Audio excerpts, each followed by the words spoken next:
నమస్కారం సార్. నమస్తే అండి. సార్, 'తెలంగాణ వర్సెస్ ఆంధ్ర' అన్న పరిస్థితికి ఇప్పుడు 'ఇడుపు కాగితం' అనే సినిమా టైటిల్ ఈ వివాదానికి తెరదీయడం అయితే మనం చూస్తూ ఉన్నాం సార్. అంటే ఈ టైటిల్ అనౌన్స్ చేసిన తర్వాత సోషల్ మీడియాలో జలుబు తలనొప్పి ఒళ్ళు నొప్పుల నుంచి ఉపశమనం శాస్త్రీ బామ్. జలుబు తలనొప్పి ఒళ్ళు నొప్పుల నుండి ఉపశమనం శాస్త్రీ బామ్ ఇప్పుడు ₹5 ప్యాక్ లో కూడా. ఈ టైటిల్ పైన వెటకారంగా పోస్టులు పెట్టడం, తెలంగాణ భాష, యాస, ఈ మాండలికంని వెటకారిస్తూ మరి పోస్టులు పెట్టిన సందర్భాలు మనం చూస్తాం. సో దాన్ని వ్యతిరేకిస్తూ తెలంగాణ వాదుల దగ్గర నుంచి గట్టి కౌంటర్లు వచ్చాయి.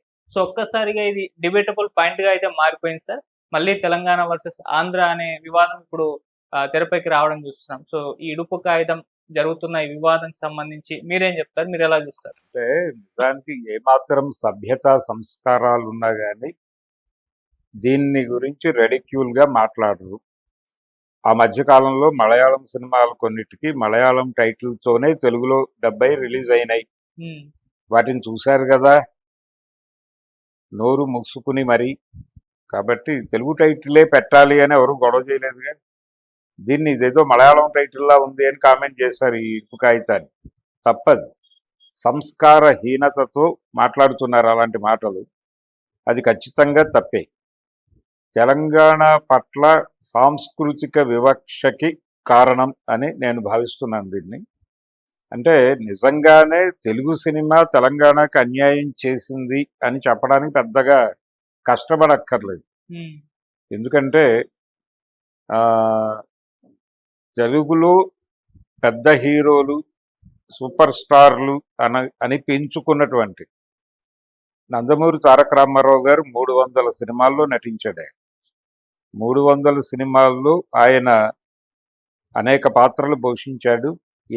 అందులో పౌరాణికాలు తీసేసి సాంఘికాల వరకు లెక్కేసుకున్నా కానీ ఆయన నటించినటువంటి ఏ సాంఘికంలో కూడా ఆయన పోషించిన పాత్ర తెలంగాణలో పుట్టదు. అది ఆంధ్ర ప్రాంతంలోనే పుడుతుంది. ఉమ్, అలాగే ఆయనతో పోటీపడి 330 సినిమాల దాకా చేసినటువంటి కృష్ణ గారు, ఆయన క్యారెక్టర్లు కూడా ఎప్పుడు తెలంగాణలో లొకేట్ కాలేదు.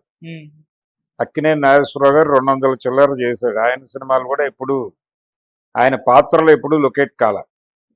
ఒకే ఒక్కసారి జీవిత చక్రం అనే సినిమాలో 2 హీరోయిన్లు ఉంటారు. రామారావు గారి సినిమా అది.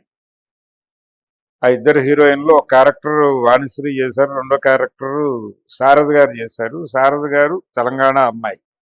బతుకమ్మ బతుకమ్మ ఉయ్యాలు అనే పాట మొదటిసారి ఆంధ్ర ప్రాంతం వాళ్ళు ఆ సినిమా నుంచి విన్నారు.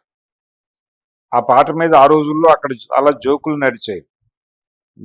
మావారు వచ్చిరి ఉయ్యాలు, మీ వారు వచ్చిరా ఉయ్యాలు, ఏమిటి గోలంతా అని రెడిక్యూల్గా మాట్లాడుకున్నారు. కానీ యుద్ధానికి వెళ్ళినటువంటి వాళ్ళు వచ్చారా రాలేదా పండక్కి అని మాట్లాడుకుంటారు. వాళ్ళు చాలా దానిలో ఉన్నటువంటి విషయంలోకి వెళ్తే ఉమ్, రెడిక్యూల్ చేయటం అనేది తప్పు, కానీ చేశారు.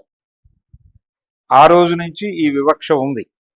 జీవిత చక్రం సినిమా దగ్గర నుంచి ఉంది ఈ వివక్ష.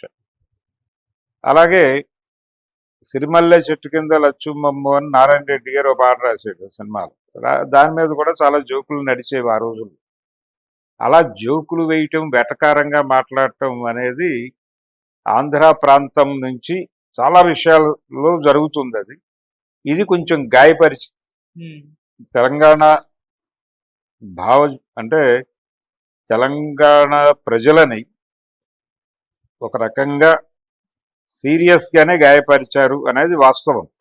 దానికి పెద్దగా ముసుగులు వేయాల్సిన అవసరం లేదు. ఇది ఆధిపత్యవాద ధోరణితో మాట్లాడే మాటలే ఇవన్నీ. ఇలాంటివి తెలంగాణ సినిమా ఈ రోజుకి 12 ఏళ్ళు అయిపోయింది. రాష్ట్రం ఏర్పడిపోయి ఈ రోజుకి తెలంగాణ సినిమా ఎమర్జ్ కాలేదు. ఎమర్జ్ కాకపోవడానికి కారణం కూడా ఆంధ్ర పెట్టుబడి చేతుల్లో పరిశ్రమ నడుస్తూ ఉండటమే కారణం. కాబట్టి ఇప్పుడు ఏదో లోకేష్ గారు అక్కడ ఓపెన్ చేస్తానని ఉన్నాడు. ఓపెన్ చేస్తే వీళ్ళందరినీ అక్కడ తోసేయటం బెటర్. కనీసం అప్పుడైనా తెలంగాణ ఆత్మగౌరవంతో తెలంగాణ సినిమా వికసిస్తుందేమో చూడాలి. ఉమ్, రెండోది, అక్కడ దీనికి ఒక లింగ్విస్టిక్ బాడీ ఉంటుంది కాన్స్టిట్యూషనల్గా. ఆ కమిటీతో లేదు ఆ బాడీతో మాట్లాడితే తెలంగాణ తెలుగు, ఆంధ్ర తెలుగు 2 తెలుగులుగా గుర్తింపు సంపాదించవచ్చు. ఉమ్, అలా గుర్తింపు సంపాదించడం వల్ల తెలంగాణ సినిమాకి అవార్డు వస్తుంది. జాతీయ ఉత్తమ చిత్రం, జాతీయ ఉత్తమ ప్రాంతీయ చిత్రం కేటగిరీలో తెలంగాణ సినిమాకి, ఆంధ్ర సినిమాకి కూడా అవార్డులు వస్తాయి. సాహిత్య అకాడమీ అవార్డులు కూడా అక్కడ ఇక్కడ కూడా వస్తాయి. ఆ లెవెల్కి విడిపోవడం తప్పేమీ కాదు. కాబట్టి ఆ ప్రయత్నం జరగాల్సి ఉంది. ఇడియం తెలుసుకోలేకపోవడం ఏంటో, ప్రాంతపు మాండలికాన్ని గౌరవించలేని సంస్కృతిని ఇది అని నగ్నంగా రోడ్డు మీద చెప్పుకున్నారు కదా ఆంధ్ర వాళ్ళు. ఇంతకంటే దౌర్భాగ్యం ఉంటుంది? మీరు తెలుసుకోవడానికి ట్రై చేయాలి. ఇప్పుడు ఆయన రాసినటువంటి నవలలకు కూడా అలాగే పెట్టేవాడు కదా రావి శాస్త్రి గారు. ఎవరికి తెలుసని కొన్నారు ఆ నవలలన్నీ? ఆంధ్ర ప్రాంతంలో కూడా విపరీతంగా కొని చదివారు కదా ఆయన రాసినటువంటి నవలల్ని. అది రత్తాలు రాంబాబు కావచ్చు, లేకపోతే నిజం అనేటువంటి నాటకం కావచ్చు, అవన్నీ విపరీతంగా కొని చదివారు. రాజు మహిషి ఇవన్నీ. సో ఇంత చదివిన వాళ్ళు మరి దీన్ని ఎందుకు డైజెస్ట్ చేసుకోవట్లేదు అనేది ప్రశ్న. నిజానికి ఇడుపు కాగితం అంటే విడాకులు అని అర్థం. విడాకుల కంటే కూడా ఇడుపు కాగితమే బాగుంది. స్ట్రైట్గా ఉంది విషయం, గందరగోళం లేదు. ఈ విడాకులు ఏమిటి, ఎందుకు వచ్చింది ఆ పదం అని చర్చలోకి వెడితే ఒక డౌట్ ఏంటంటే, భార్య భర్త ఇద్దరు ఒకే కంచంలో తింటారు, ఒకే విస్తరలో తింటారు. భర్త గారు తిని వెళ్ళిపోయిన తర్వాత ఆ ఎంగిలి ఆకులోనే భార్య గారు కూడా తినాలి. అది వాళ్ళ కల్చర్.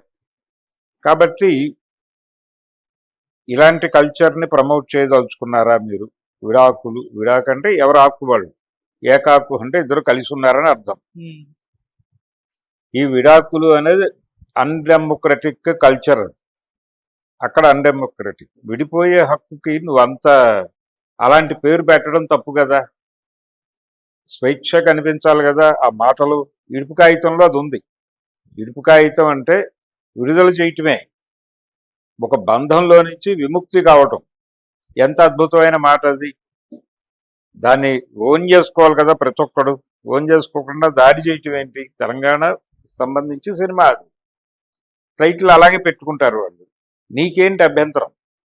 ఇప్పుడు మరాఠీ సినిమాకి టైటిల్ ఇలా పెట్టారేంటని బాంబే ఇండస్ట్రీ మాట్లాడితే ఇమ్మీడియట్గా మీరు బాంబే ఖాళీ చేయండి అంటారుగా వాళ్ళు. అలాంటి పరిస్థితే ఇక్కడ ఆంధ్ర సినిమా వాళ్ళది. లోకల్ వాళ్ళు లోకల్ సినిమాలు చేసుకుంటూ ఉండగా వాళ్ళకి అడ్వైజెస్ ఇస్తే ఇంటి ముందుకు వెళ్ళి కూర్చుంటారు ఏంటి చెప్పి ఇప్పుడు అని. అందుకని ఈ వివాదం వాస్తవానికి లేదు, కానీ వీళ్ళే రేపారు. ఆంధ్ర ప్రాంతపు ఆధిపత్య ధోరణికి ప్రతిబింబమే ఇప్పుడు గొడవగా కనిపిస్తున్న విషయం. వీళ్ళ నోర్లు మూయించగలిగితే ఈ గొడవ సద్దుమణుగుతుంది. ఓకే, అంటే సినిమా విజయంతో ఆ నోర్లు మూయించొచ్చా సార్? కావచ్చు. అంతే తప్ప ఇందులో ఎవరిని అవమానించింది ఏం లేదు. తెలుగుని అంతకంటే అవమానించలేదు. అనవసరమైన వివాదం. Thank you. Thank you.